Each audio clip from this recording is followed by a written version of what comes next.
Барлығына сәлем. Ұлттық бірыңғай тестілеуге информатика пәні бойынша дайындықты жалғастырамыз. Бүгінгі қарастыратын тақырып сегіздік санау жүйесіндегі арифметикалық амалдар. Еске түсірейік, сегіздік санау жүйесі дегеніміз ол 8 цифрадан тұратын 0-ден 7-ге дейінгі сандар. Сонымен қатар қазір кестеде екілік санау жүйесінде, сегіздік санау жүйесіндегі сандардың өзара мәндерін көріп отырмыз. Енді осы сандарға біз арифметикалық амалдарды қалай қолданамыз, қалай шығарамыз, қосу, азайту, көбейту мысалдарын жеке-жеке қарастыратын боламыз. Айта кететін бір нәрсе, қазір мысалда 235 қосылған 17 сегіздік санау жүйесінде мысалды көріп отырмыз. Айта кететін нәрсе, біздің цифраларымыз 7-ден аспау керек, яғни 8, 9 деген цифралар мысалдарда және сегіздік санау жүйесінде мүлдем болмауы керек. Егер сегіздік санау жүйесінде 8 цифрасы, 9 цифрасы шығып қалатын болса, немесе берілетін болса, есеп қате, немесе қосындыда сіз қателік жібергенсіз. Сондықтан мұқият болу қажет. Көбінесе оқушылар ондық санау жүйесімен шатастырып алып жатады. Бұл жерде барлығы 8-ден 7-ден бітіп таусылып отырады. Сонымен мысалды қарастырайық. 235 қосылған 17 сегіздік санау жүйесінде қалай есептелінеді? 5 қосу 7. 5 қосу 7-нің бізде ондық санау жүйесіндегі мәні 12-ге тең. 12 деген цифра сегіздік санау жүйесінде жоқ. Себебі бұл 8-ден жоғары, 8-ден көп. Сондықтан біз оны сегіздік санау жүйесіне келтіреміз. Қалай? 8 көбейтілген 1 қосылған 4. Бұл өрнек 12-ге тең. Яғни әрдайым сегіздік санау жүйесіне келтіретін кезде максимум 12-ге жақын көбейтуіміз керек. Яғни 8-ді 2-ге көбейтсек, ол 16 болып кетеді. Сондықтан 1-ге көбейтіп отырмыз. 8 көбейтілген 1, ар жағында қалатын қалдық 4. Енді сол 4-ті біз міндетті түрде сызықтың астына жазамыз негіз ретінде, ал 1-ді ойша келесі разрядтың үстіне жазып қоямыз, шатасып кетпес үшін. Келесі бізде 5 қосылған 7-нің мәні анықталды. Келесі 3 қосылған 1 және қосу 1. Соңғы қосу 1-іміз бұл біздің бағанағы 4-тен шыққан ойша 1-іміз.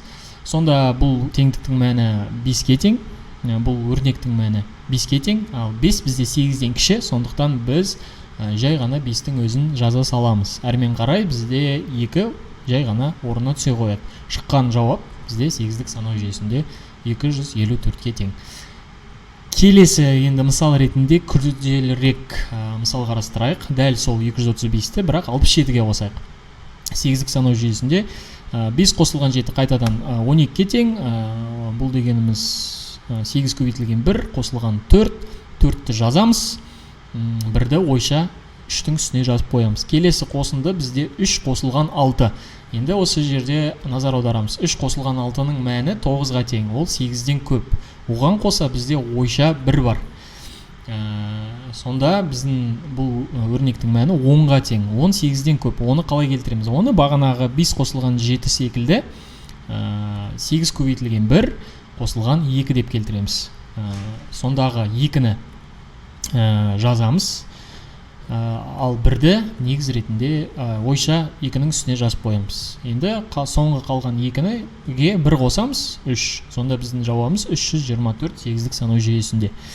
Келесі, енді азайту арифметикалық амалын қарастырайық. 235 азайтылған 67 сегіздік санау жүйесінде.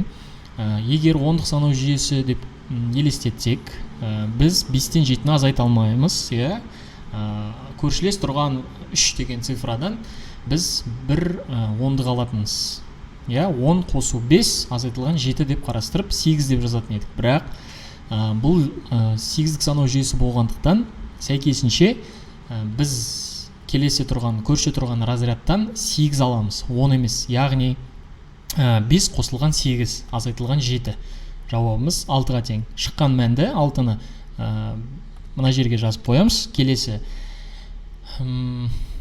бізде 3-тен біз ойша 1 алғандықтан 2-ге азайып қалды. Сондықтан көршілес тұрған 1-ден тағы да 1 аламыз, 8-дік аламыз. Яғни 2 қосылған 8 азайтылған 6. Бұның мәні бізде 4-ке тең. 4-ті біз 6-ның қасына жазамыз, ал 2-ден біз бағана 8 алдық, сондықтан ол 1-ге азайып қалды. Біздің есептің жауабы 146 8-дік санау жүйесінде осындай мәнге ие екен. Келесі амал бұл көбейту амалы. Көбейту амалы енді бізде ұзағырақ.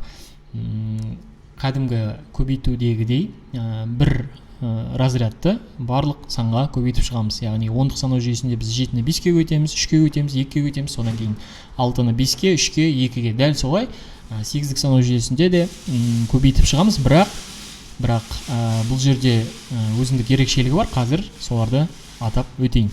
Енді 5-ті 7-ге көбейткен кезде біз 10-дық санау жүйесінде бұл сан 35-ке тең. Енді осы санды 35-ті бағанағы қосынды секілді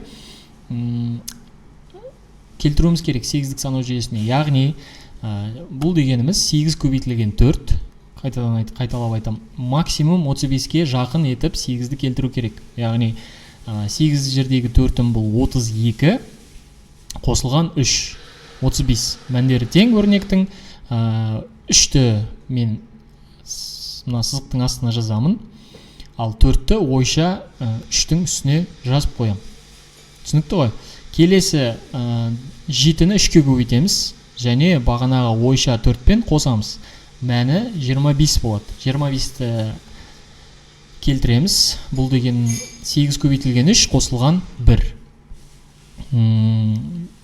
Яғни 24 қосылған 1, 25 тең, дұрыс. Енді бұл жердегі тұрған 1-ді негіз ретінде алып, 3-ті ойша жазамын.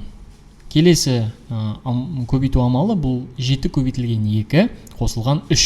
3-те отырамыз, бағанағы сандағы ойша алынған 3. Мәні 17-ге тең. 17-ні 8 көбейту 2 қосылған 1 деп алам. Яғни 16 қосылған 1. Әрмен қарай 1-ді.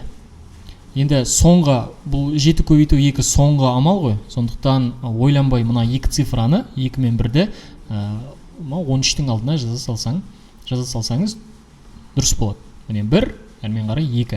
То есть бірінші 1-ді жазамыз, ал енді 2-нің алдында сан болмағандықтан 2-нің өзі түсе қояды. Осындай 2113 деген көбейтінді шықты. Енді келесі 6. 6-ны 5-ке, 3-ке және 2-ге көбейтуді қарастырып, осы сандардың астына жазамын. Осы жерде қазір өзің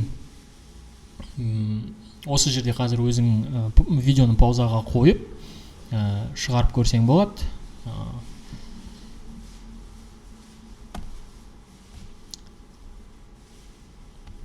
Міне менің алдын ала дайындаған есептеуім бойынша келесідей. Ал енді 6-ны 5-ке көбейтіп болғаннан кейін шыққан 2 сандарды бір-біріне қосамыз. Сонда біз жалпы өрнектің көбейтіндінің мәнін алатын боламыз. Сонымен есептің жауабы 20673 8-дік санау жүйесінде. Міне осындай 3 арифметикалық амалдарды қарастырдық.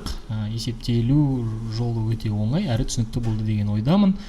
Егер түсініксіз болған болса, сұрақтарыңызды комментарийге немесе жекеге жазыңыздар. Ал бөлу амалын жеке бір бөлек видеода қарастыратын боламыз.